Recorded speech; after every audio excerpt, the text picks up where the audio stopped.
Congress party इस बार लोकसभा चुनाव में कितनी सीटों पर चुनाव लड़ रही है? 315 सीट। वैसे तो 314 सीट पर ही लड़ रही है, लेकिन बांसवाड़ा की सीट जहां से अरविंद खड़े हुए हैं कांग्रेस पार्टी से, उनको फॉर्म वापस खींचने की बात हुई थी, लेकिन वो फॉर्म वापस खींच नहीं पाए। तो इस तरह से 315 सीटों से कांग्रेस पार्टी लड़ रही है और भाजपा लड़ रही है 441 सीटों से। तो अगर सीटों का समीकरण देखने जाए तो भाजपा ज्यादा सीटों पर लड़ रही है, तो संभव है भाजपा कांग्रेस से ज्यादा ही सीटें जीतनी है, क्योंकि जितनी ज्यादा सीटों पे लड़ोगे तब ही ज्यादा सीटों पे जीत पाओगे। वैसे भी अगर बहुमत देखने जाए तो भाजपा इस बार लगभग 300 से 310 सीटें लगभग जीत सकती हैं। और एनडीए यानी भाजपा जो गठबंधन बना हुआ है एनडीए, उसमें 400 के आसपास सीटें बता रहे हैं भाजपा वाले, लेकिन जो हमने समीकरण निकाला उसमें 360 प्लस सीटें आ रही है। अब देखते हैं 4 जून को पूरा रिजल्ट सामने आ जाएगा कि भाजपा को कितनी सीटें मिलती है, गठबंधनों को कितनी मिलती है, इंडी अलायंस को कितनी सीटें मिलती है। अब राजस्थान की बात ही ले लेते हैं सबसे पहले। तो राजस्थान में है 25 सीटें। 25 सीटों में से भाजपा 25 की 25 सीट पर लड़ रही है और कांग्रेस मात्र 23 सीट पर लड़ रही है। वैसे लड़ तो 22 सीट पे ही रही है, लेकिन एक सीट वो एक्स्ट्रा बन गई है। एक सीट पे है राजकुमार रोत बाप पार्टी से, एक पे है नागौर से आरएलपी से हनुमान बेनीवाल, और एक सीट है सीकर की सीपीआईएम से है अमराराम। राजस्थान के अंदर 25 सीटों में से हमारे अनुमान में लगभग 20 से 22 सीटें भाजपा को मिल रही है। कांग्रेस 2 से 3 सीट पे रह सकती है या 5 भी हो सकती है। अगर भाजपा की 20 आई तो कांग्रेस के गठबंधन के अंदर 5 सीटें भी बन सकती हैं। गुजरात की 26 सीटें हैं और भाजपा 26 की 26 सीटों पर लड़ रही है। कांग्रेस ने गठबंधन किया हुआ है आप पार्टी के साथ में और समाजवादी पार्टी के साथ में। आपको 2 टिकटें दी हुई है और समाजवादी पार्टी को 1 सीट दी हुई है। अब कांग्रेस 23 सीटों पर लड़ रही है, लेकिन गुजरात का जो माहौल देखा जा रहा है उसमें लगभग 26 की 26 सीटें भाजपा के खाते में जाती दिख रही है। हरियाणा का माहौल थोड़ा टेढ़ा मेढ़ा बना हुआ है। हरियाणा के अंदर कांग्रेस को लगभग 3 से 4 सीटें भी मिल सकती हैं, 2 भी मिल सकती है, लेकिन 3 से 4 का समीकरण बैठ रहा है। और बीजेपी को 6 से 7 सीटें मिलने का अनुमान है। हरियाणा की 10 सीटें हैं, उसमें कांग्रेस 9 सीट पर लड़ रही है और आप पार्टी 1 सीट पर लड़ रही है। आंध्र प्रदेश, इस बार आंध्र प्रदेश भाजपा के लिए अच्छा साबित हो सकता है। टीडीपी के साथ में भाजपा ने गठबंधन किया हुआ है। भाजपा 6 सीटों पर लड़ रही है और टीडीपी 17 सीट पे, और जनसेना 2 सीट पर लड़ रही है। अब कांग्रेस 23 सीटों पर लड़ रही है और सीपीआई और सीपीआईएम 1-1 सीट से लड़ रही हैं। यहां भाजपा को एनडीए गठबंधन में लगभग 13 से 15 सीटें मिल सकती है। भाजपा को 2 या 3 सीटें प्राप्त हो सकती है, बाकी के समझ लो इंडी गठबंधन को ही मिलनी है। आसाम में 14 सीटें हैं। 14 में से भाजपा 11 सीट पे लड़ रही है और 2 सीट पे है आसाम गण परिषद और 1 सीट पे है United people party. Congress 13 seat से लड़ रही है और आसाम जातीय परिषद 1 सीट से। इसे यहाँ पर आसाम में तो भाजपा की सरकार है, तो हिमंता बिस्वा के जोर की वजह से यहाँ पे भाजपा को लगभग 9 से 10 सीटें मिलती दिख रही है। कांग्रेस लगभग 1 या 2 सीट निकाल सकती है। छत्तीसगढ़, अब छत्तीसगढ़ भी भाजपा का गढ़ हो गया। 11 सीटें हैं। अब 11 में से 9 सीटें तो अभी भी भाजपा के पास में है, लेकिन इस बार 1 सीट बढ़ने के आसार दिख रहे हैं। लगभग तो 9 से 10 सीटें मिल जाएगी। कांग्रेस के खाते में 1 या 2 सीट आ सकती है। झारखंड में 14 सीट है, भाजपा 13 सीटों पर लड़ रही है और 1 सीट दी है ऑल झारखंड स्टूडेंट पार्टी को। कांग्रेस पार्टी 7 सीटों पर लड़ रही है, जेएमएम को 5 दी हुई है, सीपीआई को 1 और आरजेडी को 1। यहां पर भी 10 से 12 सीटें भाजपा के खाते में दिख रही है, 2 से 3 सीटें इंडी गठबंधन के। कर्नाटक में अभी कांग्रेस का गढ़ है, लेकिन फिर भी कांग्रेस 28 सीटों पर लड़ रही है और भाजपा 25 पे ही लड़ रही है। जेडीएस के साथ में गठबंधन है भाजपा का और 3 सीट दी हुई है जेडीएस को। अब कर्नाटका में 10 से 12 सीटें दिख रही है भाजपा की, मात्र 10 से 12 सीटें। यहाँ पे भाजपा कमजोर पड़ रही है थोड़ी, और कांग्रेस को लगभग 10 से 13 सीट के आसपास। केरला में 20 सीटें हैं और भाजपा 16 सीट पे लड़ रही है, और कांग्रेस पार्टी भी 16 पे ही लड़ रही है। और भाजपा के साथ गठबंधन है भारत धर्म जन सेना का 4 सीट, और कांग्रेस के साथ गठबंधन है इंडियन यूनियन मुस्लिम लीग जो 2 सीटों पर लड़ रही है। अब यहां से केरला में इस बार भाजपा की अच्छी बढ़त लग रही है। केरला में भाजपा 8 से 10 सीटें हासिल कर सकती है। बात करते हैं दिल्ली, जहां पे पीएम मोदी बैठते हैं, और अब 7 की 7 सीटें भाजपा के हाथ में है, और भाजपा यहां से 7 सीट पे लड़ रही है, और आप पार्टी 4 सीट से लड़ रही है, और कांग्रेस 3 सीट से लड़ रही है। 7 की 7 सीटें अभी भाजपा के कब्जे में है, लेकिन इस बार 1 सीट का शायद घाटा झेलना पड़ सकता है भाजपा को। लगभग 6 सीटें भाजपा के हाथ में दिख रही है, 1 सीट जाती दिख रही है। मध्य प्रदेश में 29 सीटें हैं भाजपा की, और यहां से लगभग क्लीन स्वीप करते दिख रहे हैं। मामा का काफी असर है यहाँ पे, और लगभग सारी सीटें भाजपा के हाथ में दिख रही है। कांग्रेस को यहाँ से खाता खुलने की आशा नहीं है। महाराष्ट्र में 48 सीटें हैं, लेकिन भाजपा सिर्फ 28 पे लड़ रही है। 15 पे शिवसेना, जो एकनाथ शिंदे की शिवसेना है, वो शिवसेना के महाराष्ट्र में 2 भाग हो चुके हैं। एक पे एकनाथ शिंदे है जो भाजपा के साथ में गठबंधन है, और एक है उद्धव ठाकरे जो कांग्रेस के साथ में गठबंधन है। भाजपा का एनसीपी के साथ भी गठबंधन है। 4 सीटों पे एनसीपी लड़ रही है, 15 सीटों पे शिवसेना, और 1 पे है राष्ट्रीय समाजवादी पार्टी। और कांग्रेस लड़ रही है 17 सीटों पे, शिवसेना उद्धव ठाकरे वाली 21 सीटों पे, और एनसीपी सुप्रिया सुले वाली एनसीपी लड़ रही है 10 सीट पे। यहां कांग्रेस पार्टी अच्छी बढ़त भी बना सकती है। भाजपा को मात्र 20 से 23 सीटें दिख रही है, लेकिन महाराष्ट्र में भाजपा को अच्छी सीटें मिल सकती थी, कुछ कारणों से ना भी मिलेगी।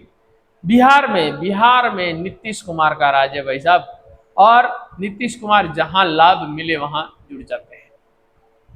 अब नीतीश कुमार वापस भाजपा से गठबंधन करके सरकार बनाए बैठे हैं। भाजपा 17 सीट से लड़ रही है, जेडीयू नीतीश कुमार 16 सीट से लड़ रहे हैं, और एलजेपी 5 सीट से चिराग पासवान की, और जीतन मांझी की हिंदुस्तान आवाम मोर्चा 1 सीट और राष्ट्रीय लोक मोर्चा 1 सीट से। वहीं इंडी गठबंधन में आरजेडी लालू प्रसाद यादव की 23 सीटें हैं, और कांग्रेस को मात्र 9 सीटें मिली हुई है। यही कांग्रेस मार खा रही है यूपी में भी और बिहार में भी। सब जगह कांग्रेस को बहुत कम सीटें दी हुई है, और जो लोकल पार्टी है लालू यादव और अखिलेश यादव, तो इन्होंने बहुत ज्यादा सीटें ली हुई हैं। तो इसकी वजह से भी कांग्रेस को घाटा हो रहा है सीटों में, और भाजपा को वहां से सीधा फायदा मिल रहा है।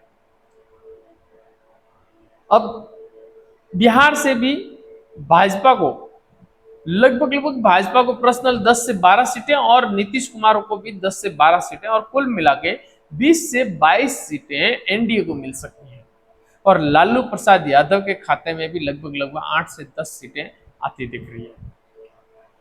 ओडिशा, ओडिशा में भाजपा 21 पे है और बीजू जनता दल भी 21 सीटों पे लड़ रहा है और कांग्रेस पार्टी भी 21 सीटों पे लड़ रही है। कांग्रेस पार्टी 20 सीटों पे लड़ रही है और एक सीट पे है झारखंड मुक्ति मोर्चा। अब यहां से कोई खास समीकरण बैठे नहीं है, लेकिन फिर भी काफी सीटें भाजपा निकालने में सक्सेस हो सकती है। कांग्रेस को यहां से अच्छी सीटें मिल सकती हैं और बीजू जनता दल जो है यहाँ पे अच्छी पकड़ बनाए हुए हैं। पंजाब में, पंजाब में भाई साहब बहुत टेढ़ा मामला बना हुआ है। बीजेपी अलग से लड़ रही है, कांग्रेस पार्टी अलग से लड़ रही है, आप पार्टी अलग से लड़ रही है, शिरोमणि अकाली दल अलग से लड़ रहा है। चारों की चारों पार्टियों एक दूसरे के साथ में लड़ रही हैं और सबके उम्मीदवार खड़े हैं। यहाँ पे तो कम वोट शेयर से भी बंदा निकल जाएगा। अब भाजपा को पंजाब से लगभग लगभग 2-3 सीटें मिलने के आसार हैं। वहां आप पार्टी सोचती है कि यहाँ पे सरकार है तो सबकी सब सीटें हमें मिल जाएगी। कांग्रेस पार्टी को लगता है कि हमारा वर्चस्व है पहले से ही तो हमें मिल जाएगी। शिरोमणि अकाली दल को भी ऐसा ही लग रहा है कि हमें मिल जाएगी। अब चलते हैं तमिलनाडु की ओर। तमिलनाडु में भी भाई साहब 39 सीटें हैं और यहां से भाजपा इस बार 23 सीटों पे चुनाव लड़ रही है और पीएम के 10 सीट से गठबंधन में है और दूसरी पार्टियों को लगभग लगभग 6 सीटें दी हुई है एनडीए गठबंधन में। और इंडिया गठबंधन में कांग्रेस को मात्र 9 सीटों पे लड़ना पड़ रहा है। डीएमके 21 सीट पे, केडीएमके 1 सीट पे, सीपीआई और सीपीआईएम 2-2 सीटों पे और एमएमडीके 1 सीट पे। एआईडीएमके 34 और इसके साथ में गठबंधन किया है डीएमडीके ने 5 सीटों से। अब एनडीए को लगभग लगभग तमिलनाडु से अच्छी खासी सीटें मिलती दिख रही हैं। लगभग 20 से 25 सीटें एनडीए को मिल रही हैं भाजपा गठबंधन में। तेलंगाना में 17 सीटों पे ही बीजेपी लड़ रही है, 17 पे ही कांग्रेस भी लड़ रही है और 17 पे ही बीआरएस लड़ रही है। तो यहां से भाजपा को लगभग लगभग 10 सीट मिलने के आसार हैं। तेलंगाना में काफी अच्छी बढ़त है। हैदराबाद की सीट जो है वो एक ऐसा समीकरण तिकड़म बैठा हुआ है कि असदुद्दीन ओवैसी जीतेंगे या फिर माधवी लता। भाजपा ने इस बार काफी अच्छा प्रचार किया है। कई लोग बता रहे हैं कि माधवी लता इस बार जीत जाएगी, लेकिन असदुद्दीन ओवैसी का जो दबदबा है वो काफी हद तक बहुत बड़ा है। अब आते हैं यूपी की ओर। यूपी में 80 सीटें, सबसे ज्यादा सीटों वाला राज्य है यूपी और यहां से 75 सीटों से लड़ रही है भाजपा। यहां पर भी भाजपा को गठबंधन करना पड़ा है। किसके साथ में? अपना दल और आरएलडी और भारतीय समाज पार्टी के साथ। अब 75 सीटों से भाजपा है, अपना दल 2 और आरएलडी 2 और ये भारतीय समाज पार्टी है वो 1 सीट से लड़ रही है। इंडी गठबंधन में कांग्रेस मात्र 17 सीट से लड़ रही है और समाजवादी पार्टी 62 सीटों से लड़ रही है और तृणमूल कांग्रेस ममता बनर्जी की जो पार्टी है वो 1 सीट से लड़ रही है और बसपा मायावती की पार्टी 79 सीटों से चुनाव लड़ रही है। लेकिन यहां से लगभग लगभग भाजपा को गठबंधन में 72 से 73 सीटें हम दे रहे हैं। भाजपा वाले तो पूरी 80 की 80 सीटें गिन के बैठे हैं, लेकिन 72 से 73 सीटें लगभग एनडीए को मिल जाएगी। उसमें लगभग 67-68 सीटें या 70 सीटें भी मिल सकती है भाजपा को। अब उत्तराखंड की ले तो उत्तराखंड में तो भाजपा की अच्छी लहर चल रही है और लगभग लगभग 5 सीटें हैं तो 505 सीटें भाजपा के खाते में जा सकती हैं। यहाँ तो कांग्रेस और भाजपा सीधी टक्कर में आमने सामने हैं। अब जाते हैं पश्चिम बंगाल। पश्चिम बंगाल भी काफी बड़ी सीटें हैं, वहां पे 42 सीटों पे भाजपा लड़ रही है और तृणमूल कांग्रेस भी 42 सीटों पे लड़ रही है।